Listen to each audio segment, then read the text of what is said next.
The blue-white sphere of Neptune shimmered against the blackness of space. It was there, beyond humanity's outermost planet, that they first appeared. 12 massive vessels, each easily the size of Earth's largest cities, emerged from what sensors could only describe as nowhere. One moment empty space, the next visitors. At Earth Defense Headquarters in Geneva, alarms blared through previously quiet corridors. Officers who had been sipping morning coffee now rushed to stations, screens flickering with data no human had ever seen before. Unknown objects detected beyond Neptune, announced the calm, automated voice, calculating mass, velocity, and composition. Admiral Kim strode into the command center, his face betraying none of the fear gripping his chest. 23 years in Earth's unified defense forces had prepared him for many things, but not this. Status report, he demanded, eyes scanning the main display where 12 red dots hovered at the edge of the solar system. Sir, they're massive. Each one appears to be between 15 and 20 kilometers in length, replied Lieutenant Moon, her fingers dancing across holographic controls. No known propulsion signature. They're just there. Kim nodded slowly. Any communication attempts? None from our side yet, sir. We're waiting for your command. The Admiral straightened his uniform jacket. Open all standard greeting channels. Send the first contact protocol package. For 6 hours, Earth waited. Scientists analyzed what little data they could gather. Military forces around the world quietly moved to high alert. Civilian news networks began reporting unusual activity in the outer solar system, careful not to cause panic.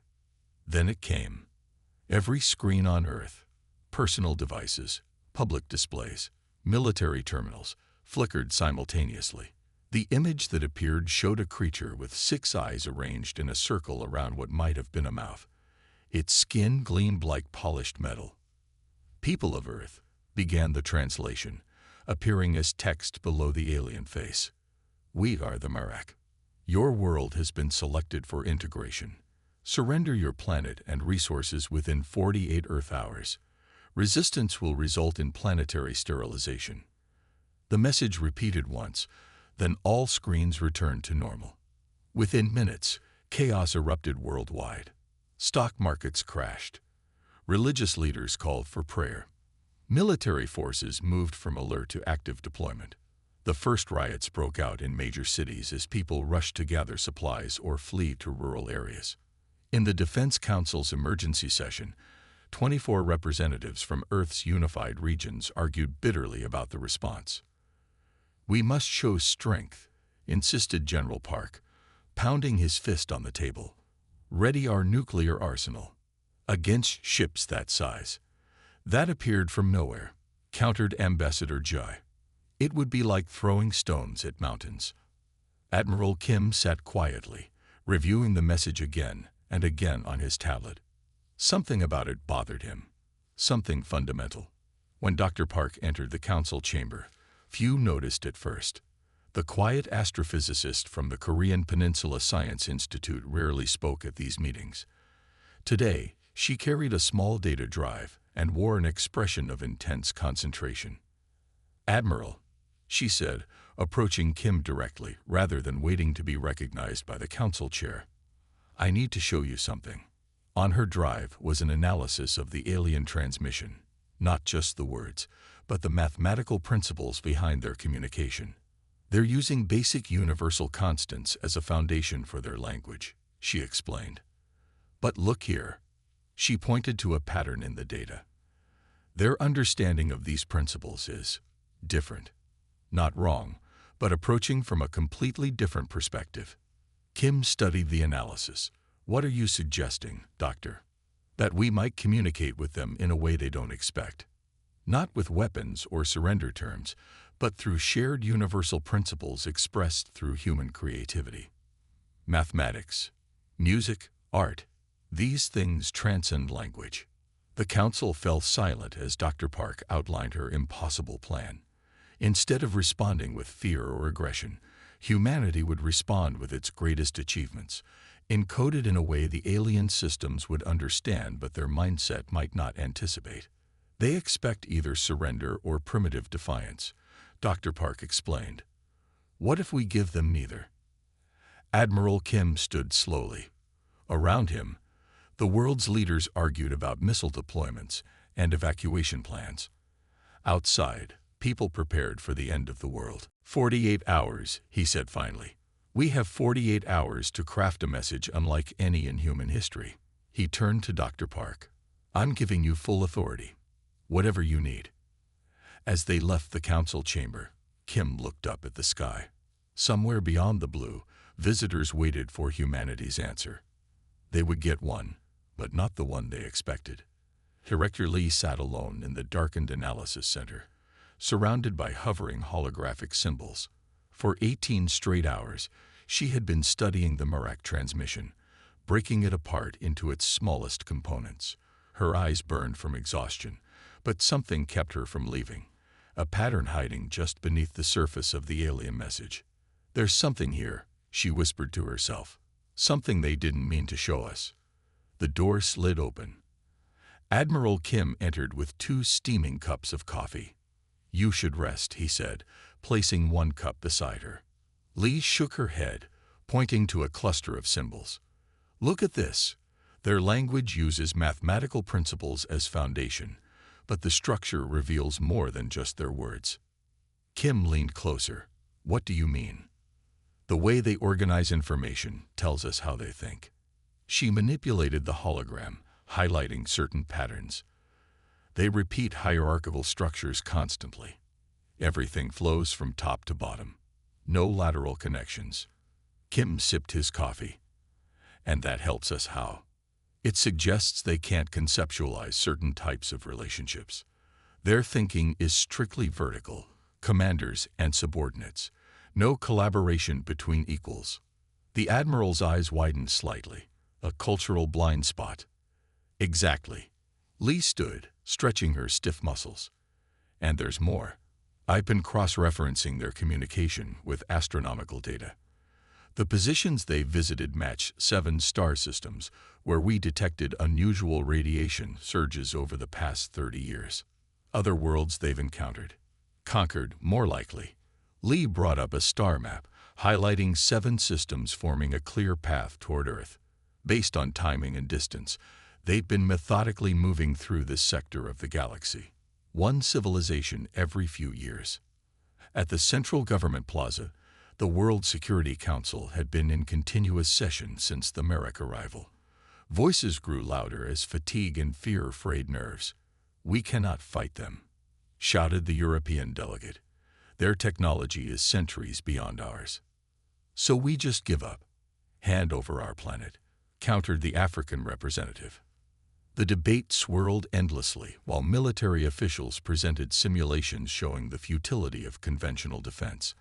Outside, public squares filled with people, some praying, others protesting, many simply waiting together for whatever would come.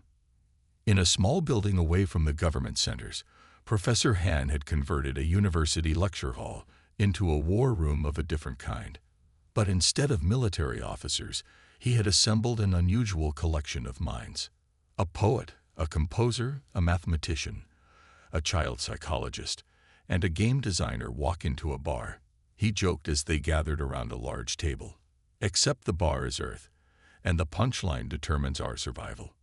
No one laughed, but Han hadn't expected them to. The weight of their task was too heavy for humor to lift. Director Lee's analysis gives us an opening. Han continued, projecting the communication patterns. The Merak think linearly and hierarchically. They expect either submission or direct confrontation. We need to show them something they can't categorize. The poet raised her hand. You're suggesting we respond with art. With humanity, Han corrected. Not just art, not just science, but the unique way humans connect ideas across disciplines. The patterns that make us who we are. The mathematician looked skeptical. We have less than 30 hours remaining. How do we create something meaningful in that time? Han smiled for the first time in days. We don't create it. It already exists in everything we've ever made. We just need to compile it correctly. As they began their work, the main communication screen activated unexpectedly. The six-eyed face of the Merrick commander appeared, somehow more menacing than before. "We detect increased communications and movement on your world," the translated voice stated flatly. "This suggests preparation for resistance. Be advised, previous civilizations attempted similar measures. None survive. You have 48 hours from our initial contact. No extensions will be granted." The screen went dark. In the silence that followed, the game designer spoke up. "They're worried," she said. "They wouldn't have sent that message if they weren't concerned about what we're doing." Professor Han nodded slowly. "They've conquered 7 worlds using the same approach. They expect a certain response. When they don't get it, they get nervous," finished the child psychologist. "And when people, or aliens, get nervous, they reveal things about themselves." Han looked at the blank screen where the Merrick face had been. "Then let's make them very, very nervous. Let's show them something they've never seen before." Outside, night fell over half the world as Earth continued its rotation, oblivious to the threat hanging above it. Stars twinkled peacefully, hiding the 12 massive ships waiting for humanity's surrender. Captain Choi pinned another image to the wall, a faded photograph of Churchill flashing his famous victory sign. The wall had become a mosaic of humanity's finest hours, moments when people faced impossible odds yet somehow prevailed. "Thermopylae, 480 BC, he said, tapping a sketch of ancient Greek warriors. 300 Spartans against a Persian army of thousands. They lost the battle but won the war." Professor Han nodded, studying the collection. "What connects these moments? What's the pattern?" The team had been working for 16 hours straight. Empty coffee cups and food containers littered the tables. The countdown display showed 31 hours remaining before the Merrick deadline. In each case, the stronger force expected immediate submission. Dr. Yoon said, brushing back her silver-streaked hair. "They made a critical error in understanding human psychology." She walked to a different section of the wall, where images of ancient cave paintings hung beside modern protest art. "Humans have always done this," she continued. "From our earliest days, we've used symbols to transcend our individual limitations. We tell stories that connect us. We create art that outlives us." Captain Choi frowned. "The Merrick won't care about our art." "Maybe not," Han said. "But Director Lee's analysis suggests they don't understand lateral thinking or collaborative creativity. Their entire communication structure is hierarchical." The mathematician raised her hand. "What if we show them something they can't categorize within their framework? Not surrender, not resistance, but something orthogonal to their expectations." The room fell silent as everyone considered this idea. The poet was the first to speak. "We need to show them what makes us human," she said quietly. "Not our weapons or technology, but our capacity to find meaning, to create beauty even in the face of destruction." The game designer nodded excitedly. "Like a puzzle they can't solve using their usual approach." Han looked at each team member, a plan forming in his mind. "We need more voices, not just ours." Within hours, the team had set up a global submission system. Using emergency broadcast channels, they invited people worldwide to send examples of humanity's greatest achievements: art, music, poetry, scientific insights, anything that captured the human spirit. The response was overwhelming. A fisherman in Peru sent a recording of an ancient folk song about the sea. A class of kindergartners in New Zealand sent hand drawings of what they thought aliens should know about Earth. Mathematicians submitted elegant proofs that crossed cultural boundaries. Poets offered verses in hundreds of languages. In the command center, Admiral Kim watched the submissions flood in with a mixture of hope and doubt. "Will this actually work?" he asked Director Lee, who had joined Han's team. She shrugged. "The Merrick expect either surrender or a military response. This is neither. At minimum, it might confuse them long enough to buy us more time."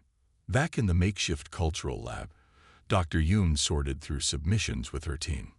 "Look at this," she called out, projecting an image submitted by an elderly woman from Kenya. It showed hands of different colors, interlocked in a complex pattern. "And this," added the composer, playing a piece where traditional Chinese instruments harmonize with electronic sounds. "The structure is mathematically precise but emotionally powerful." Captain Choi, initially skeptical, found himself moved by the global response. He had spent his career preparing for war, not appreciating art. Now he saw how the two connected. Both were expressions of humanity's will to survive. "We need to organize this," Han said, seeing the mountain of submissions, not by category or region, but by the patterns they create together. They worked through the night, weaving together a tapestry of human expression. The mathematician developed an algorithm to find connections between seemingly unrelated submissions. The game designer created a structure that revealed new layers of meaning as one engaged with it. Just as dawn broke over their time zone, a communication alert sounded. The Merak commander appeared on screen, its 6 eyes arranged in what they had learned to recognize as a configuration of confusion. "Your response time expires in 12 hours, it stated. "We have detected unusual communication patterns across your planet. Explain." Instead of answering directly, Han nodded to Director Lee, who transmitted the first segment of their compiled human response, a sequence of mathematical principles expressed through music, art, and poetry from 50 different cultures. The Merak commander's eyes shifted position rapidly. After a long pause, it spoke again. "Your transmission is unclear. We will analyze further. Deadline extended by 6 hours." When the screen went dark, the room erupted in cautious celebration. 6 hours wasn't much, but it confirmed their approach was working. The Merak were puzzled. "They don't understand what we're showing them," Han said, smiling for the first time in days. "They can't fit it into their hierarchical worldview." Captain Choi looked at the wall of historical moments, then at the screens showing submissions still pouring in from around the world. "We've been teaching them about surrender," he said. "Now let's teach them about humanity." Engineer Bake hadn't slept in 30 hours. Her eyes burned, her fingers trembled slightly, but she couldn't stop now. Around her, the laboratory hummed with activity as the team worked to create something never before attempted. A message that was simultaneously art, mathematics, music, and philosophy, all encoded into a single transmission package. "The carrier wave needs to match their communication frequency," she muttered, adjusting parameters on her screen. "But the embedded patterns need to be uniquely human." Across the room, Composer Kang sat surrounded by speakers, his eyes closed as he listened to an evolving melody.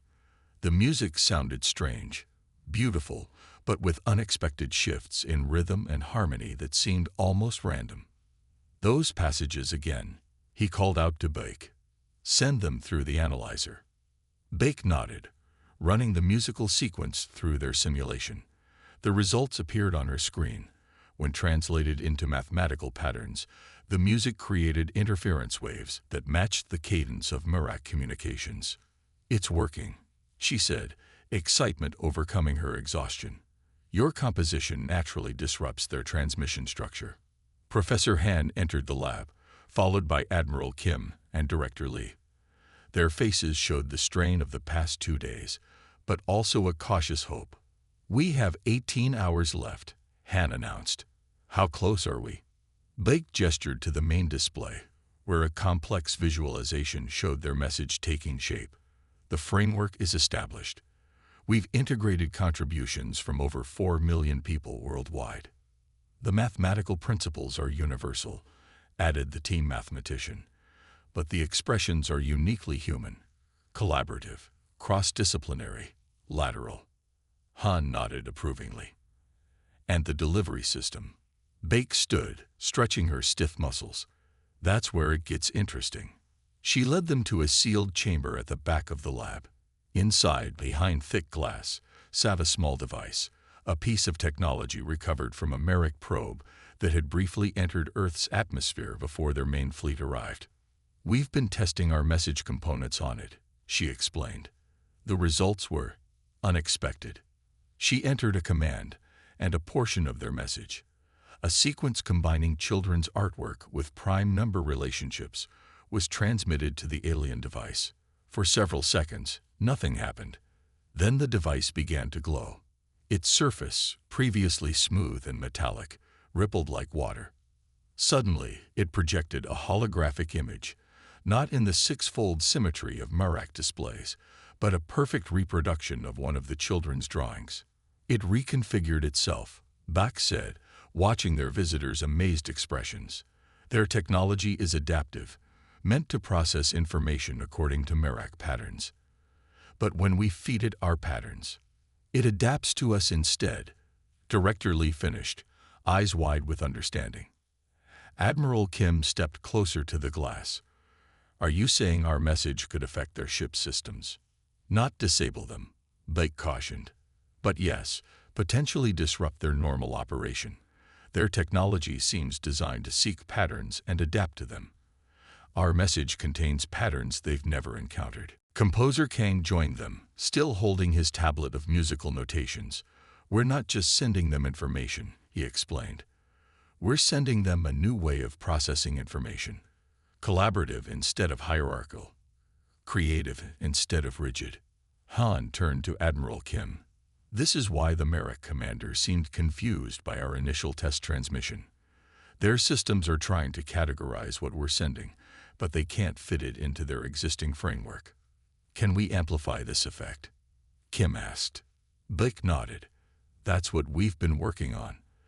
The final message will include resonant harmonics specifically designed to propagate through their communication network.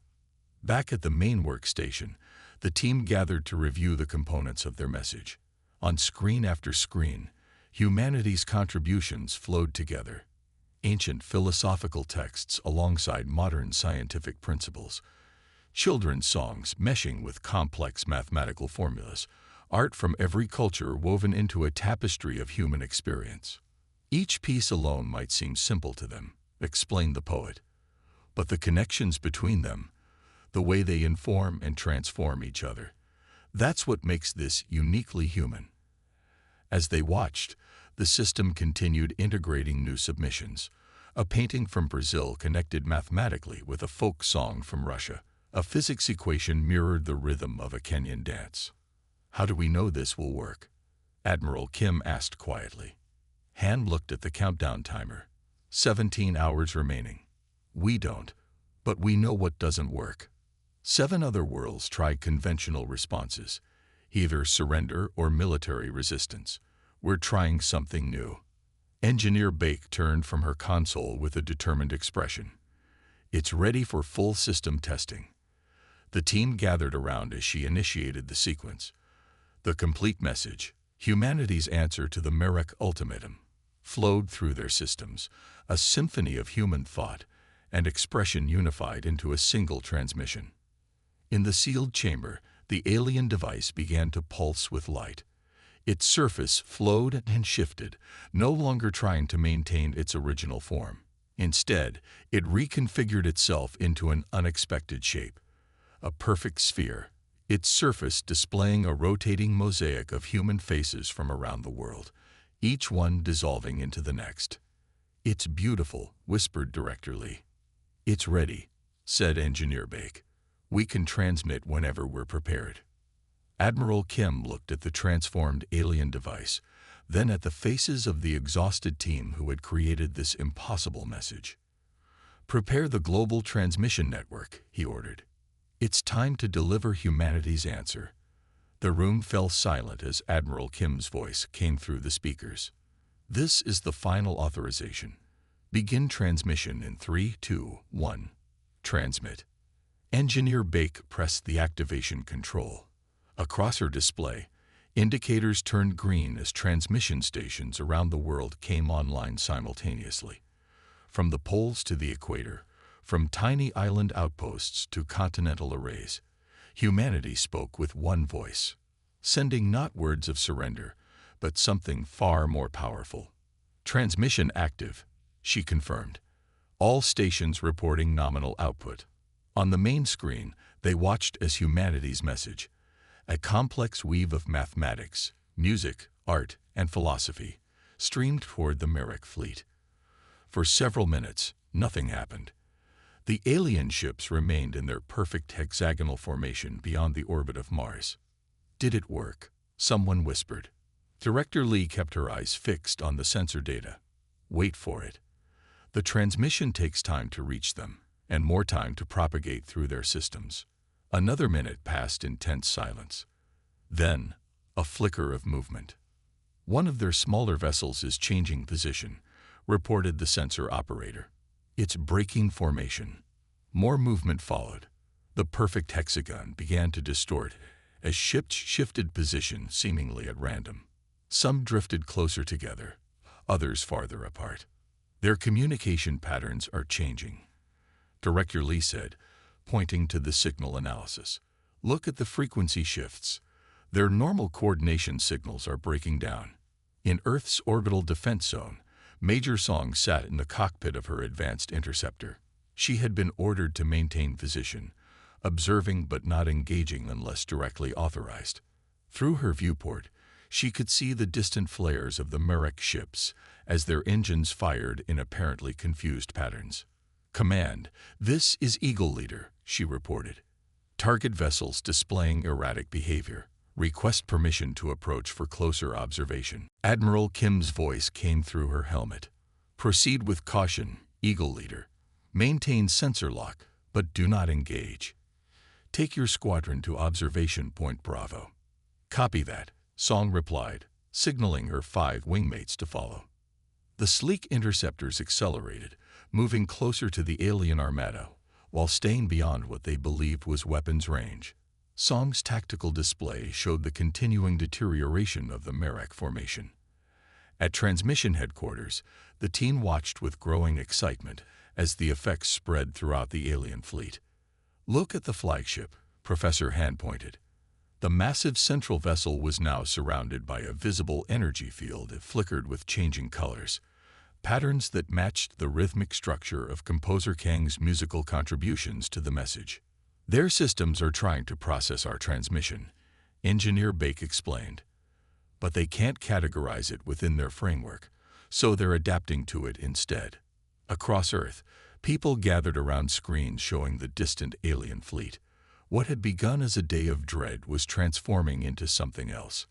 Not quite hope, but perhaps the beginning of understanding. In space, Major Song's squadron had reached observation point Bravo, close enough to collect detailed sensor data on the flagship. Command, we're seeing unusual energy patterns on all vessels, she reported. Their hull configurations are changing. The surfaces of the Merrick ships, once smooth and metallic, now rippled with flowing patterns. Some displayed what looked like images, fragments of the artwork included in humanity's message. The harmony sections are causing resonance in their power systems, Composer Kang observed, watching the sensor data. They're not designed to process collaborative patterns. Suddenly, 3 of the smaller Merrick vessels broke away completely from the fleet. Their engines flared brightly as they accelerated, not toward Earth, but away, back toward the outer edges of the solar system. They're retreating, Admiral Kim said, his voice carefully controlled. At least some of them. Major Song's sensors tracked the retreating vessels. Confirmed. 3 ships now passing the orbit of Jupiter, continuing outward trajectory. But the flagship and the remaining 8 vessels were still present, still powerful. The flagship's energy field had stabilized, the chaotic patterns settling into a steady pulse. They're adapting, Director Lee warned. Their systems are finding ways to process our message without disruption. As if confirming her assessment, a communication signal emanated from the flagship. But instead of appearing on the command screens as before, it manifested as a holographic projection in the center of the room. A sphere of swirling colors and shapes that gradually resolved into the 6-eyed face of the Merrick commander. Unlike previous communications, the alien's expression seemed different. The eyes arranged in a pattern they hadn't seen before. Your transmission. The Merrick voice began, then paused. Your transmission is not understood, not expected. Admiral Kim stepped forward. We offer neither surrender nor conventional resistance. We offer understanding. The Merak commander's eyes shifted position. Understanding is irrelevant. Compliance is required. Yet 3 of your vessels have already departed, Kim noted. Your formation is compromised. Your systems show the effects of our message. For the first time, the Merak seemed uncertain. Its next words came slowly, as if struggling with concepts previously unknown. We will analyze further. Deadline extended. Your world has until next planetary rotation to submit final response. As the hologram faded, the room erupted in cautious celebration. It wasn't victory, but it was time. Precious hours gained through humanity's unified voice. They're confused, Han said, smiling. For the first time in their conquests, they don't know what to do next. Outside, the sun began to set on half the world while rising on the other. Humanity had survived another day, and their message continued to ripple through the stars. Dawn broke over the command center as exhausted personnel caught moments of sleep in shifts. Admiral Kim stood at the observation window, watching the sky lighten from black to deep blue. Somewhere up there, 9 massive alien ships held position, their intentions unknown. The alert tone broke the morning quiet. Incoming transmission from the Merak flagship, announced the communications officer. They're requesting a different type of contact. Kim turned, eyebrows raised. Different how? They want a direct meeting. Not just communication, but actual presence. The room stirred with uncertain murmurs. Director Lee approached, her face showing cautious interest. They're using new terminology, she noted, reading the translation. Their language pattern has shifted. Less commanding, more inquisitive. Kim considered the request. After consulting with world leaders, a decision was made. The meeting would take place in neutral space, the International Moon Base, uninhabited since the resource wars but still functional. 6 hours later, a small Earth shuttle approached the lunar surface. Inside, Admiral Kim sat beside Professor Han and Director Lee, each chosen for their unique understanding of the situation. Through the viewport, they watched as a Merak vessel, much smaller than their massive warships, touched down on the dusty surface nearby. Remember, said Han quietly, they've never encountered a species that responded like we did. Their confusion gives us an opening. Kim nodded, adjusting his uniform. Let's hope curiosity continues to outweigh aggression. The airlock cycled, and they stepped onto the lunar surface. Their magnetic boots gripped the dust as they walked toward the meeting point, a simple dome structure erected years ago for diplomatic functions that had never occurred. The Merak commander entered from the opposite side. In person, the alien stood nearly 2 meters tall, its metallic skin catching the harsh sunlight. The 6 eyes moved independently, studying each human with unnerving focus. Inside the neutral chamber, translation devices were activated. For several moments, silence hung between the 2 species. Your transmission, the Merak finally began, contains patterns we have not encountered before. Kim nodded. It represents who we are. You did not respond as expected. The 7 previous worlds chose resistance or submission. We chose a third option, Han said. Communication. The Merak's eyes shifted into a new configuration. Your species creates patterns that change our technology. This has not happened before. Director Lee stepped forward slightly. Your systems are adaptive, designed to recognize patterns. Our message contained patterns that represented human thought. Collaborative, interconnected, lateral. Not hierarchical, the commander acknowledged. Not orderly, but effective, Kim pointed out. 3 of your ships retreated. Your formation collapsed. Your systems display our art. For the first time, the Merak showed what might have been uncertainty. Its outer skin rippled slightly. There is disagreement among our fleet now. Some believe your world should be bypassed. Others maintain conquest must proceed. And you? Han asked boldly. What do you believe? The commander's eyes rotated slowly. I am curious. 7 worlds gave us resources, territory, knowledge. But none gave us questions. Kim saw the opening and took it. That is humanity's greatest strength. We question. We create. We connect ideas in ways that might seem chaotic, but lead to understanding. We define ourselves not by conquest, Han added, but by creation. Not by force, but by imagination. The Marak was silent for a long moment. When it spoke again, its words surprised them all. Show me more. Back on Earth, reports came in from observation posts tracking the Marak fleet. 2 more vessels had broken formation, moving to positions that suggested neither attack nor retreat, but observation. In the lunar dome, Admiral Kim activated a special transmission, a condensed version of humanity's message, but focused on our greatest questions. Who are we? Why are we here? What lies beyond? The Marak commander watched, all 6 eyes fixed on the display. Its metallic skin shifted colors subtly as the presentation continued. Your species questions its own existence, it noted. This is inefficient, but essential, Han countered. Questions drive us forward. Uncertainty leads to discovery. Discovery without direction is chaos. Discovery with only direction is limitation, Lee responded. Both approaches have value. As night fell across half of Earth, lights from cities and villages formed patterns visible even from lunar distance, a testament to humanity's presence. In space, the Marak fleet remained in their uncertain positions, neither advancing nor retreating. The commander finished absorbing the presentation. I must consult with the collective. This situation is unprecedented. Will you attack? Kim asked directly. The Marak's eyes formed a new pattern, one they had never seen before. I do not know, it admitted.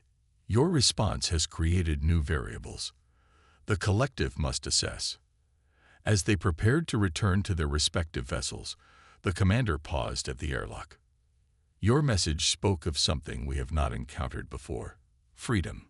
This concept requires further study. Kim smiled slightly. Take all the time you need. We've been studying it for thousands of years ourselves. Under the unchanging stars, the 2 ships lifted from the lunar surface, returning to their respective sides of an unprecedented standoff. Not peace, not war, but something new. A conversation between different minds trying to understand each other across the vast gulf of evolution. On Earth, people watched the skies with a mixture of fear and hope, waiting for whatever would come next. 3 days after the lunar meeting, the Marak fleet began to move. People worldwide held their breath as the massive ships activated their engines. Defense systems remained on high alert, ready for the attack many still feared would come. But the ships didn't move toward Earth. One by one, they adjusted their positions, forming not their previous rigid hexagon, but a new pattern, a spiral that slowly rotated as it drifted outward toward the edges of the solar system. In the command center, Admiral Kim watched the tactical display with Director Lee and Professor Han at his side. They're leaving, Lee whispered, hardly daring to believe it. The main communication screen activated. The Marak commander appeared, its 6 eyes arranged in what they now understood to be a formal configuration. We have reached consensus, it stated. Your world will not be harvested or occupied. A collective breath seemed to release throughout the room. The commander continued. The Marak collective has existed for 12,000 of your years. In that time, we have encountered many species. None have responded as yours has. None have changed our systems with ideas. What does this mean for Earth? Admiral Kim asked directly. It means 2 things. First, a declaration of non-aggression. The Marak will not return to your system with hostile intent. Second, a warning. There are others in the galaxy who harvest worlds. They may not be as curious as we have become. The commander's metallic skin shifted hues subtly. Your transmission has been recorded in our archives. It will be studied. This has never happened before. After the communication ended, celebrations erupted globally. Streets filled with people embracing strangers. Religious services offered prayers of gratitude, and children looked skyward with wonder rather than fear. But the true surprise came 2 weeks later. Director Lee was reviewing data from deep space monitoring stations when an unusual signal appeared, not from the direction the Merak had departed, but from elsewhere in the galaxy.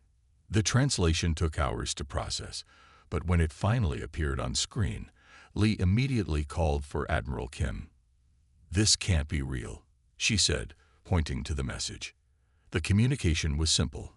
"Thank you for showing another way. Your message reached beyond its target. We have lived under Merak dominion for 3 generations. Now they withdraw, speaking of human concepts and lateral thinking. What did you show them? Please respond." It was signed, "The People of Kepler 62 F." More messages followed in the coming months. 7 worlds, presumably the same 7 the Merak had previously conquered, sent communications to Earth. Each had received fragments of humanity's transmission as it spread through the Merak fleet's communication network. Each had seen their oppressors suddenly change, withdrawing forces and ceasing resource extraction. In response, Director Lee established the Stellar Message Initiative, a global project dedicated to developing communication with these newly discovered civilizations. Professor Han led the Cultural Exchange Division, while Engineer Bach designed new transmission systems capable of reaching across the vast distances between stars. 1 year after the Merak departure, Earth launched its first dedicated interstellar communication probe, a small vessel carrying not weapons or territorial claims, but an expanded version of humanity's message, along with an invitation for peaceful exchange. In a ceremony marking the launch, Admiral Kim, now serving as Earth's first galactic ambassador, addressed a global audience. "We didn't win a war," he said, looking at the night sky where stars represented not just distant suns, but homes of newly discovered intelligence. "We changed the conversation. When faced with destruction, humanity responded not with surrender or futile resistance, but with the best of who we are, our creativity, our questions, our connections." Director Lee joined him at the podium. "The Merak expected hierarchy. We showed them network. They expected order. We showed them beauty. They expected submission. We showed them freedom." As the communication probe accelerated beyond Earth's orbit, messages continued to arrive from distant worlds. Some sent mathematical proofs as greeting cards. Others shared their own art and music. One sent recordings of their equivalent of laughter. In a small classroom in Seoul, a teacher spoke to her students about the new galactic community Earth had joined. "What did we actually say to the aliens?" asked a young boy in the front row. The teacher smiled. "We told them something very simple, but something they had never heard before, that freedom thrives on creativity. That questions are as important as answers. That connections between ideas matter as much as the ideas themselves." She pointed to the classroom wall, where children's artwork hung beside a copy of the transmission that had saved their world. "We told them who we are." And for the first time, they listened. Outside the window, stars began appearing in the evening sky, no longer just distant lights, but a community waiting to exchange stories. Humanity had found its voice among the cosmos, speaking not with the roar of weapons, but with the song of creation. The message that had begun as a desperate response to an ultimatum had become something more, a timeless invitation to join a conversation that would continue across light years and generations.